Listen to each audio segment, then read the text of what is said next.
Hey guys, आज हम शुरू कर रहे हैं आपकी क्लास 10th की लिटरेचर की बुक फर्स्ट फ्लाइट की पोएम नंबर फर्स्ट। और इस पोएम की हेडिंग है फायर एंड आइस और इसको लिखा है रॉबर्ट फ्रॉस्ट ने। So one thing you have to anyhow इधर by hook or by crook you have to remember the names of the poets.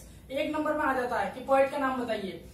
तो पोएट का नाम है रॉबर्ट फ्रॉस्ट और रॉबर्ट फ्रॉस्ट वो पोएट हैं जिन्होंने आज तक जितनी भी पोएट्रीज लिखी हैं, the collection of poetries written by Robert Frost, they belong to the nature. सब कुछ नेचर से रिलेटेड है कि how the human is spoiling, how the earth has come to a deteriorating stage. मतलब किस तरीके से धरती जो है एक बहुत ही खतरनाक स्टेज पर आ चुकी है खत्म होने के।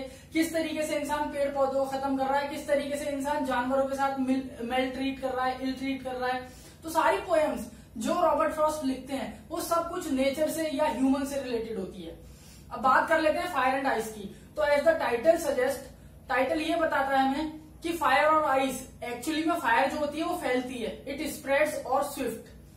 बात करते हैं आइस की, तो आइस फ्रीजेस, यानी फायर जो है वो बढ़ती है किसकी तरह, हमारी डिजायर्स की तरह, हमारी इच्छाओं की तरह, ह्यूमन डिजायर्स की तरह।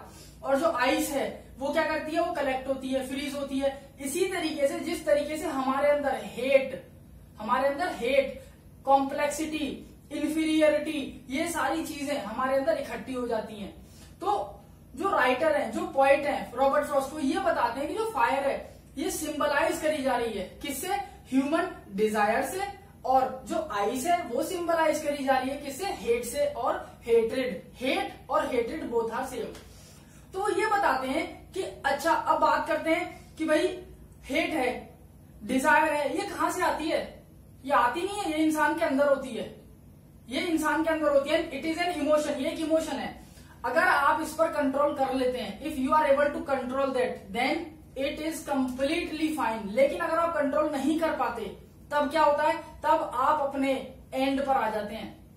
अगर आप अपनी इमोशंस को कंट्रोल नहीं कर पाते, चाहे वो डिजायर हो वो इमोशन, चाहे डिजायर हो या फिर हेट हो, अगर आप इन दो इमोशंस को कंट्रोल नहीं कर पाएंगे, then you will come to a catastrophic and.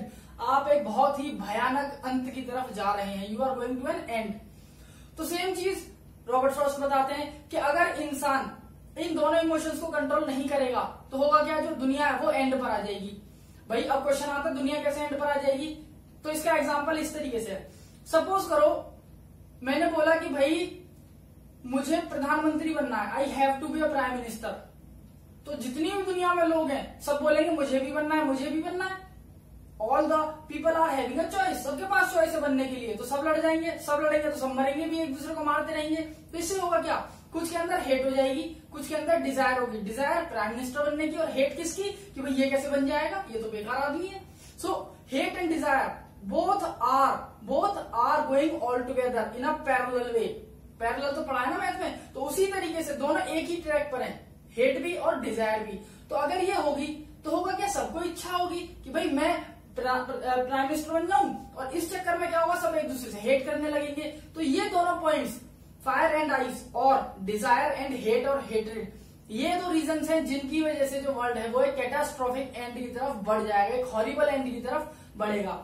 तो ये जितना अभी तक मैंने आपको बताया, it was the theme of the poem, ये पोएम की थीम थी। अब बात कर लेते हैं कि पोएट कहते हैं कि दुनिया में दो तरीके के लोग हैं, एक जो हेट की तरफ हैं और दूसरे वो जो डिजायर की तरफ हैं। यानी कुछ लोग जो ये सोचते हैं कि दुनिया कैसे एंड होगी, हेट से यानी आइस से, और कुछ लोग हैं जो ये सोचते हैं कि दुनिया किस तरीके से एंड होगी, फायर से या डिजायर से। तो इंसानों की दो कैटेगरी बना दी उन्होंने। फिर वो ये भी बताते हैं कि अगर मैं पर्सनली चुनना चाहूं कि दुनिया कैसे एंड होनी चाहिए, then I would select fire.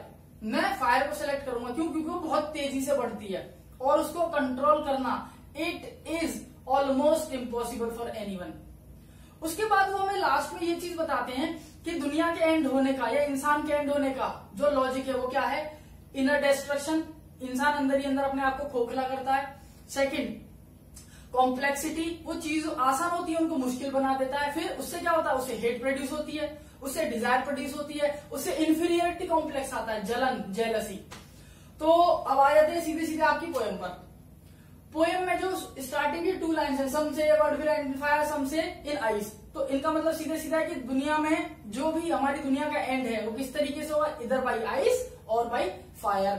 Third line में वो कहते हैं from what I have tested of desire, from what I have tested of desire, मतलब जो मेरी अपनी इच्छाएं हैं, जो मेरे अपने इमोशंस हैं, उनके according I would hold with those. Hold का मतलब ये पकड़ना नहीं है, होल्ड का मतलब है स्टैंड करना। तो मैं उनके साथ खड़ा रहना चाहता हूं जो लोग मेरी तरह ये सोचते हैं कि दुनिया किससे एंड होगी, फायर से। यानी दुनिया एंड तो दो ही रीजन से होनी है, या तो आइस या फायर। तो मैं तो फायर का सपोर्टर हूं और मैं उनको सपोर्ट करूंगा जो कि मेरी तरह फायर के सपोर्टर हैं। नेक्स्ट लाइन में ये बताते हैं but if I had to perish twice, लेकिन यार अगर दुनिया को दो तरीके से एंड होना पड़े तो, अभी तक तो फायर की बात थी, लेकिन अगर दुनिया को दो तरीके से एंड होना पड़े तो perish means die, come to an end. तो अगर दुनिया को दो तरीके से एंड होना पड़े तो हम आइस को भी ले सकते हैं, क्योंकि भाई एक ऑप्शन तो फायर हम ले ही चुके हैं। अब हम दूसरा ऑप्शन कौन सा सेलेक्ट करेंगे, तब हम सेलेक्ट करेंगे आइस को। फिर वो ये कहते हैं think I know enough of hate to say that for destruction ice is also and would great suffice.